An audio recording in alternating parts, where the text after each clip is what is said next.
Good evening, I'm Brendan Miller. Thank you for joining us. Fighting continues tonight between Israel and Iran as both countries exchange blows for a second straight day. Explosions, destruction, and casualties have been reported in Tehran and Tel Aviv as both sides show no signs of stopping. CTV's Jeremy Sharon reports.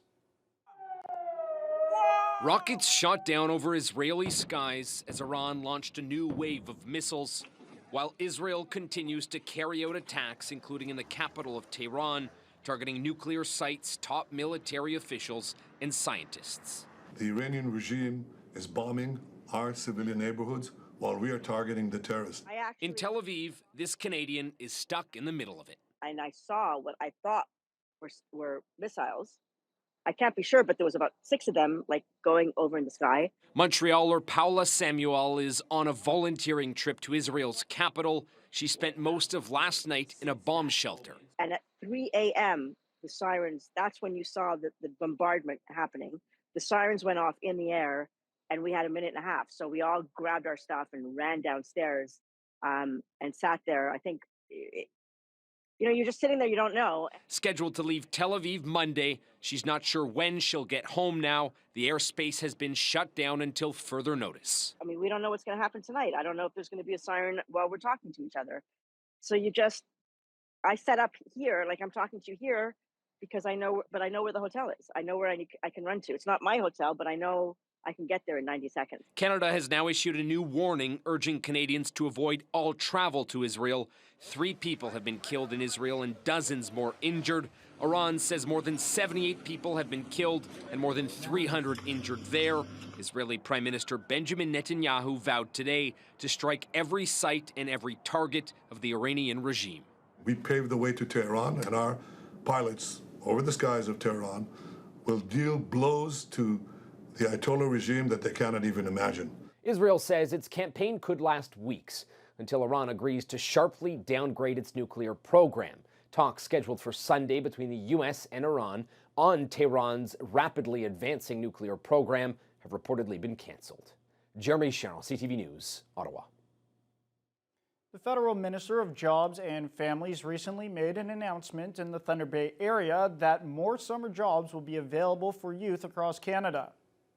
Minister Patty Hajdu was at the Wattaway Power headquarters in Fort William First Nation for the announcement. The Canada Summer Jobs Program was on track for 70,000 subsidized positions nationwide, but the government just added 6,000 more. Hajdu says the available jobs are diverse and align with the national priorities for this region.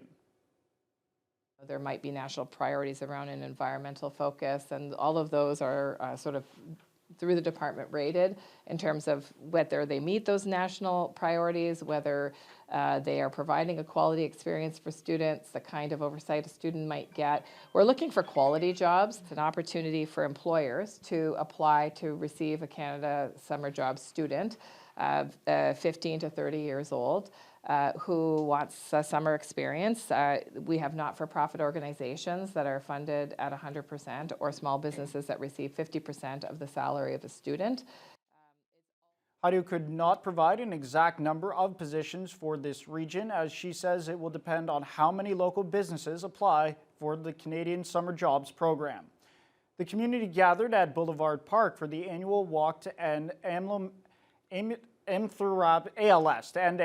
The disease has no cure yet, but for the first time, the ALS community received funding from the Government of Ontario to ensure people suffering from the disease have access to care and support. The funds raised from the walk go to support the people who have been diagnosed with the disease by helping them navigate the healthcare system, providing non-clinical support, and creating opportunities for awareness. Casey Marchant, an ALS Walk volunteer, tells us why she volunteered. To be a part of the community. I have a family member that was affected by ALS, and it's a devastating disease, and I like to honor her and be a part of it any way I can.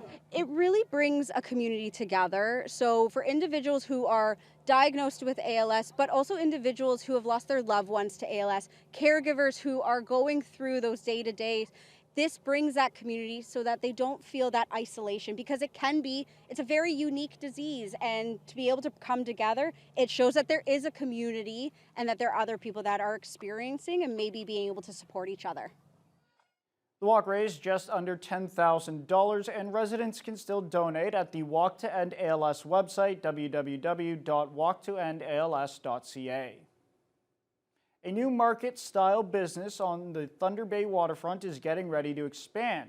The owners of Station Market are taking over the entire space inside the historic CN Railway Station at Prince Arthur's Landing, and they're looking for other vendors to move in. Jonathan Wilson reports. Sharon McChristie, a longtime bath and body product maker, was operating out of Goods & Co. and wanted a larger space for her business. She and her husband moved it into the former CN station at Prince Arthur's Landing in December and called it Station Market. Now, with cool lighting and Windy Shores Cafe recently moving out, they want to share the rest of the space in the historic two-story building with other small business owners who struggle to find a home to sell their goods. I've always found, because I've been doing my end of like McChristie's Bath and Body for about 13 years now.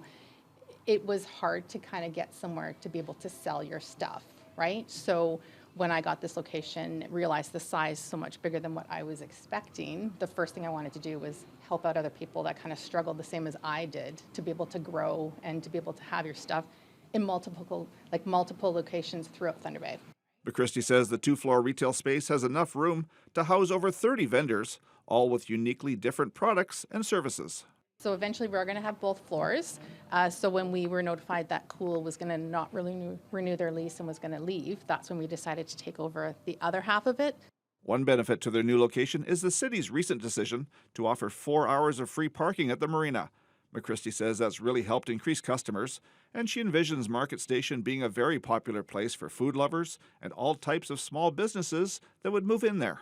The main floor most likely be more like fresh produce where you can come in and you could buy, hopefully we're going to do like dairy, eggs, fresh meat, things like that. And then upstairs we're going to have a spot where you can sit, and if you want to come and eat your lunch, you can sit there and eat lunch, and we'll have like subs. I think honey dogs, a few different things. We're hoping to have a brewery as well upstairs so people can come in and purchase those things, but be able to sit, enjoy the view, have their lunch. Jonathan Wilson, TBT News. It's a Father's Day weekend tradition in Thunder Bay as hundreds of local motorcycle riders took part in the 23rd annual Ride for Dad event. It kicked off at the Superior Inn this morning and raised a lot of money to fight prostate cancer. Organizers with the Regional Hospital Foundation say over 150 riders registered in advance, but many other participants showed up this morning with their pledge forms and money in hand. That meant the total number of motorcycles was well over 200. The Ride for Dad began with a short parade followed by a scenic poker run around the city. Over the years, the event has raised around $1.3 million for the Northern Cancer Fund to support prostate cancer education, treatment, and research. Glenn Mallow has participated in the ride since its inception. I have got two buddies that almost the same month were diagnosed with prostate cancer. So that kind of made the game a little bit more important. And like I say, just in general, the cause of it is hits to the heart, this cancer stuff. What do you think when you see all these motorcycles here today? I love it. I love riding in a group. We've got about 10 or 15 that I usually ride with throughout the summer. But to have a group like this, it's fantastic to see. All the funds are going in support of the Northern Cancer Fund and to help support basically prostate cancer, the fight for prostate cancer here in Thunder Bay. So through the foundation, we are here to, kind of encourage men in general to, kind of break that stigma that, we're tough, we're barbaric, we're the guys that we're invincible, but that's not the case, right? We want to encourage guys to know that they should be able to go and get checked and to talk about prostate cancer with them and their friends. So the cause here today is just to break the stigma, get out there, talk about it, and raise funds to make a difference.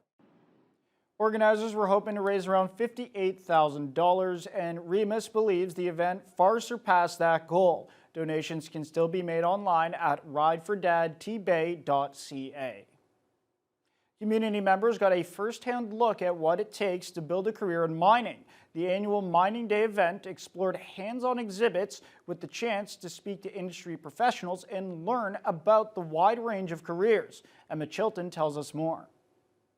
This year's Mining Day's theme is Amethyst, celebrating the 50th anniversary of amethyst being recognized as Ontario's official mineral emblem. The event featured a wide range of activities for all ages, from mineral panning to dressing like a miner. Mining Day Chair Pam Coles emphasized that the event helps educate the public about the importance of the mining industry and the many careers it offers. It's really important, I think, just for people to understand what we do in mining. It takes a lot of work, and it's not just finding the mine and getting it out. There's a whole lot of stuff that comes before it. There's a lot of planning, there's engineering, there's environmental work that has to be done, there's reclamation, there's heavy equipment, there's drilling, there's so many moving parts. So we want people to know a little bit more about it. The event featured 65 exhibits and games, offering residents countless opportunities to learn about mining. One participant shared their positive experience, highlighting how much they enjoyed the event. It's always nice to see what exactly the individual people do in their job roles. We talked to some engineers. There's all these big trucks behind us that are really cool to see. Lots of variety of things too. More things than I ever really associated with mining, all the engineering behind it and everything that goes along with it. It's really exciting to see. The thing that I enjoyed the most is the metal detector. Find some metal and get a prize. And I would become a miner. It'd be pretty fun. Emma Chilton, TBT News.